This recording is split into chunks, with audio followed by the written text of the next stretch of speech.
Hello student, how are you all? I hope you all are fine. So बच्चों, आज आपका एक new chapter start करने जा रहे हैं। आपके चैप्टर का नाम है बच्चों ब्लॉक समिति तथा जिला परिषद। ठीक है, आपका ये लास्ट चैप्टर है 20। ओके, सबसे पहले हम प्रस्तावना पढ़ेंगे कि हमारी प्रस्तावना में क्या है। ओके, ब्लॉक के बारे में बताया गया है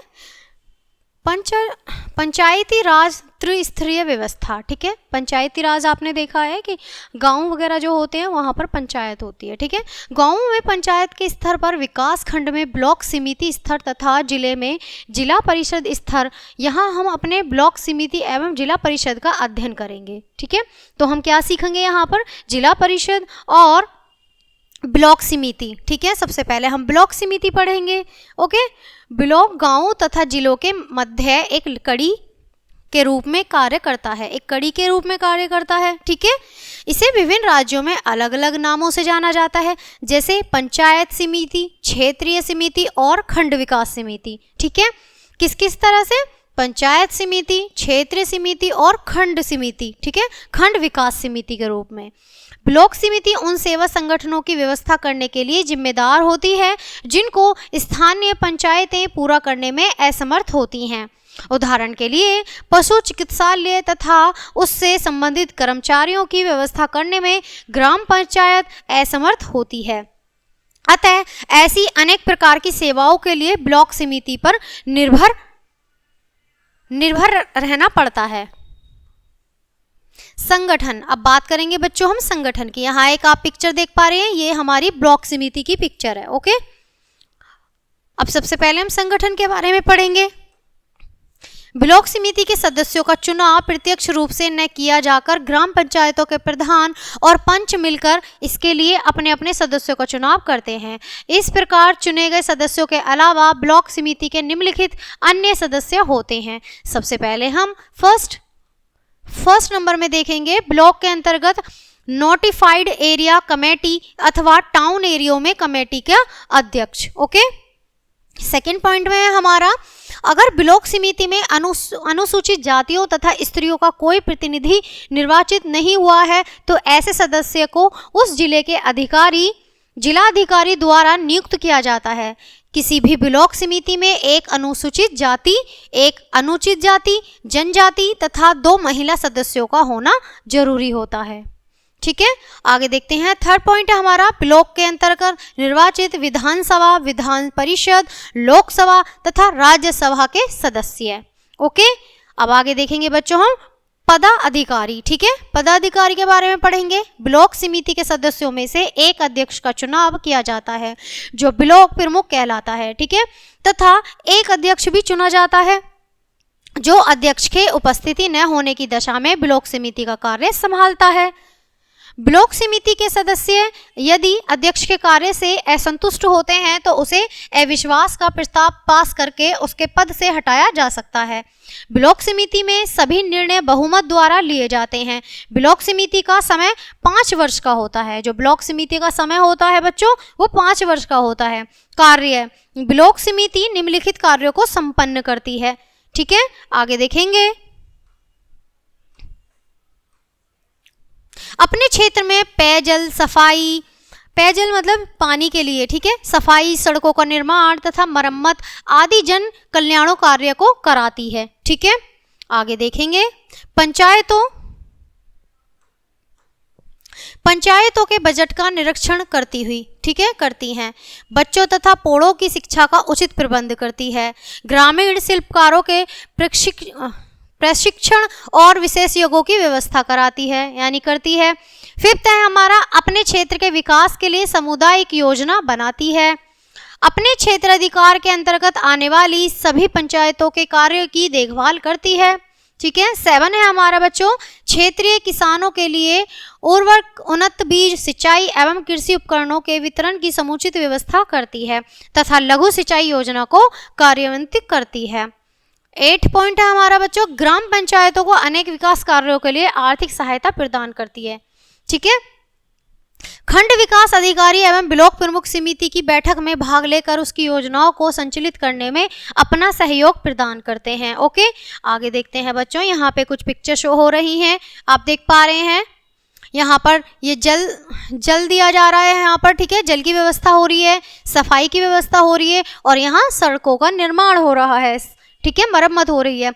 आय के साधन, ठीक है, अब यहाँ पर जो हमारे ब्लॉक के आय के साधन होते हैं, आइए उन पर भी एक नज़र डाल लेते हैं। ओके, ब्लॉक समिति को अपने व्ययों को पूरा करने के लिए निम्नलिखित स्रोतों से आय प्राप्त होती है। कौन कौन से स्रोत होते हैं बच्चों? वो पहला है हमारा सेवाएं देने के लिए गांवों से एकत्रित धन, जो सेवा करने के लिए गांवों से एकत्रित धन किया जाता है, ठीक है, धन को इकट्ठा किया जाता है। सेकंड है हमारा राज्य सरकार से प्राप्त अनुदान, जो राज्य सरकार से प्राप्त होता है, ठीक है। थर्ड है हमारा भूमि, भवन, पशु एवं मेलों से प्राप्त कर, जो भूमि और भवन और मेलों से जो प्राप्त होता है कर, जो वसूला जाता है वो, ठीक है, उसके ये आय के साधन होते हैं। ओके, अब देखते हैं बच्चों हम जिला परिषद के बारे में भी अच्छे से पढ़ेंगे। जिला परिषद पंचायती राज व्यवस्था का उच्च अंग है। यह राज्य सरकार एवं ब्लॉक समिति के मध्य एक कड़ी के रूप में कार्य करती है, अब यहाँ पर भी हम संगठन पढ़ेंगे। जिला परिषद का संगठन भी ब्लॉक समिति के समान होता है। इसके सदस्य निम्नलिखित होते हैं। कौन कौन से सदस्य होते हैं, आइए एक नज़र डालते हैं।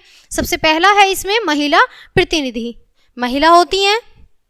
सेकेंड है हमारा अनुसूचित जाति एवं अनुसूचित जनजातियों के प्रतिनिधि। ओके, थर्ड है हमारा जिले के समस्त ब्लॉकों के अध्यक्ष होते हैं, जो जिले होते हैं उनके सारे जो अध्यक्ष होते हैं, ठीक है, समस्त ब्लॉकों के जितने भी ब्लॉक होते हैं सबके अध्यक्ष होते हैं। फोर्थ है हमारा जिले में निर्वाचित सभी विधानसभा, विधान परिषद एवं लोकसभा तथा राज्यसभा के सदस्य होते हैं। ओके, आगे बढ़ते हैं। अब बच्चों बात करेंगे पदाधिकारी की। जिला परिषद के सदस्य मिलकर एक अध्यक्ष और एक उपाध्यक्ष का चुनाव करते हैं। अध्यक्ष जिला परिषद की बैठकों की अध्यक्षता करता है तथा उसकी अनुपस्थिति में उपाध्यक्ष उसके कार्यों को संपन्न करता है। जिला परिषद सदस्यों का विश्वास प्राप्त होने के तक ये अपने पद का कार्य कर सकते हैं। अगर ये सही प्रकार से कार्य नहीं करते हैं तो अविश्वास प्रस्ताव पास करके उन्हें पद से हटाया जा सकता है। सभी प्रकार के निर्णय बहुमत के आधार पर किए जाते हैं। जिला परिषद एवं ब्लॉक समितियां विभिन्न कार्यों को संपन्न करने के लिए जैसे परिवार कल्याण, सार्वजनिक व्यवस्था, स्वास्थ्य, कृषि, पशुपालन, वित्त, शिक्षा, नियोजन आदि उप समितियों की नियुक्ति करती हैं। अब बच्चों इनके कार्य पढ़ेंगे हम। जिला परिषद के निम्नलिखित कार्यों को संपन्न करती है। कौन कौन से कार्य हैं बच्चों? वो हैं जिले के विकास की योजना बनाना, ठीक है, योजना बनाती है। सेकंड हमारा सरकार द्वारा प्राप्त अनुदान की राशि का ब्लॉक समितियों में उचित वितरण करना, ठीक है। थर्ड है बच्चों हमारा जिला परिषद का सबसे मुख्य कार्य गांव पंचायतों और ब्लॉक समितियों के कार्य करना। यह सरकार को ब्लॉक समितियों तथा पंचायत के विषय में सलाह देती है। फोर्थ है हमारा बच्चों जिले में कृषि उत्पादन बढ़ाने तथा विकास कार्यों को संबंध में दिशा निर्देश देती है और उसकी देखभाल भी करती है। ओके, आगे देखते हैं बच्चों। अब इससे आय के साधन देख लेते हैं। यहाँ एक चित्र दिया गया है, ये भी एक ब्लॉक की समितियों में से एक है, ठीक है। परिषद द्वारा बनाए गए मकान तथा दुकानों से प्राप्त किराए व करों से आय, राज्य सरकार के द्वारा मिला अनुदान, इसके 2 पॉइंट होते हैं आय के, ठीक है। आगे बढ़ते हैं, आगे देखेंगे बच्चों हम पंचायती राज और महत्व, ठीक है।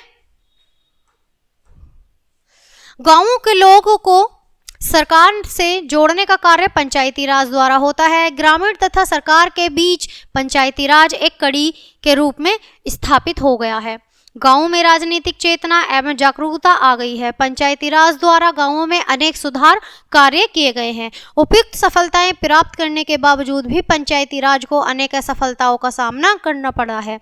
निम्नलिखित कारण हैं उसके लिए जिम्मेदार हैं। पहला पॉइंट है बच्चों हमारा घूसखोरी तथा भ्रष्टाचार को प्रोत्साहन मिलता है। स्थानीय समितियों तथा सरकारी अनुदान का दुरुपयोग होता है। मतलब इन सब चीजों का क्या है, सदुपयोग नहीं किया जाता, दुरुपयोग होता है। ओके, सेकंड है हमारा गांव में दुश्मनी पैदा हो जाती है तथा लोगों के अलग अलग समूह बन जाते हैं।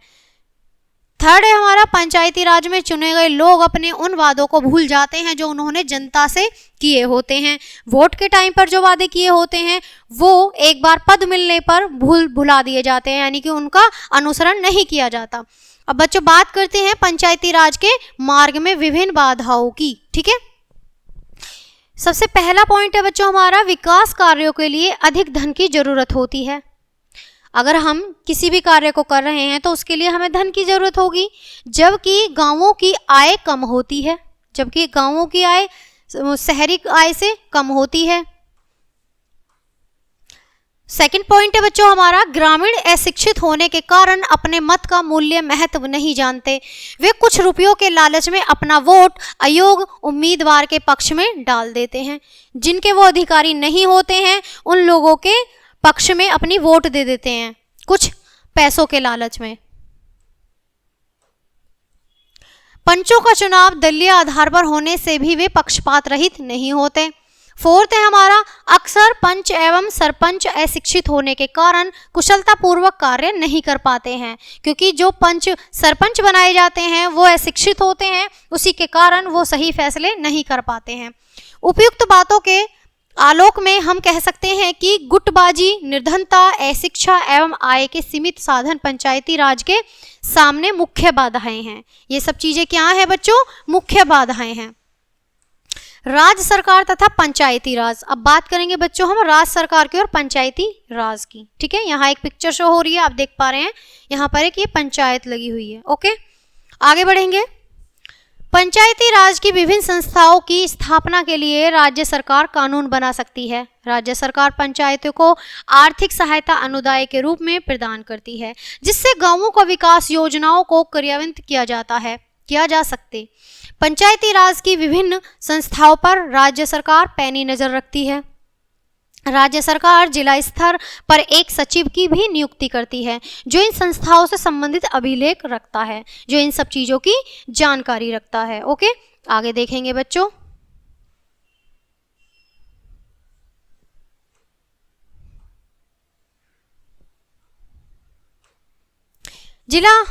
जिलाधीश अथवा डिप्टी कमिश्नर जिला स्तर पर प्रशासन तथा पंचायती राज के मध्य तालमेल रखते हैं। ब्लॉक स्तर पर यह कार्य खंड विकास अधिकारी संपन्न करता है। ओके, अब बच्चों हम स्मरणीय तथ्य पढ़ लेते हैं एक बार। अब तक हमने अपने पाठ में क्या जाना? ठीक है, भारत में पंचायती राज के 3 स्तर हैं, ग्राम स्तर, ब्लॉक स्तर तथा जिला स्तर। क्लियर है? मैंने आपको तीनों बताए हैं स्टार्टिंग में। ब्लॉक समिति गांव एवं जिले के मध्य कड़ी कार्यनीति करती है। ये एक कड़ी बनी हुई है जो अपने सही ढंग से कार्य करती है। थर्ड है बच्चों, ब्लॉक समिति के सदस्यों का चुनाव परोक्ष रूप से ब्लॉक में स्थित सभी पंचायतों के प्रधान और पंचों द्वारा किया जाता है।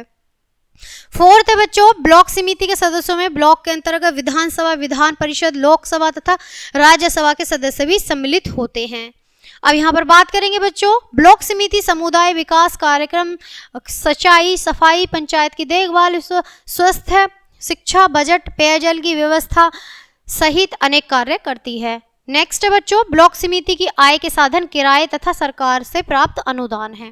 ओके, क्लियर है? नेक्स्ट है हमारा, जिला परिषद के सदस्यों में सभी ब्लॉक समितियों के प्रमुख विधानसभा, ठीक है, विधान परिषद, लोकसभा में राज्यसभा के उस जिले से चुने गए हैं सदस्य जो अनुसूचित जातियों तथा जनजातियों तथा महिलाओं के प्रतिनिधि होते हैं। नेक्स्ट है बच्चों, जिला परिषद के अध्यक्ष और उपाध्यक्ष का चुनाव सदस्यों द्वारा किया जाता है। परिवार कल्याण, वित्त, कृषि, पशुपालन, सार्वजनिक स्वास्थ्य, नियोजन आदि के लिए विशेष उप समिति बनाई जाती है। नेक्स्ट और लास्ट है बच्चों, भारत के ग्रामों में पंचायती राज व्यवस्था ने राजनीति चेतना एवं जागरूकता का सूत्रपात किया है। इसी के साथ बच्चों ये चैप्टर यहीं खत्म करते हैं। आई होप आपको ये चैप्टर अच्छे से समझ आया होगा। सो बच्चों, मिलती हूँ मैं आपसे नेक्स्ट क्लास में नेक्स्ट चैप्टर के साथ। तब तक के लिए bye bye and thanks for watching.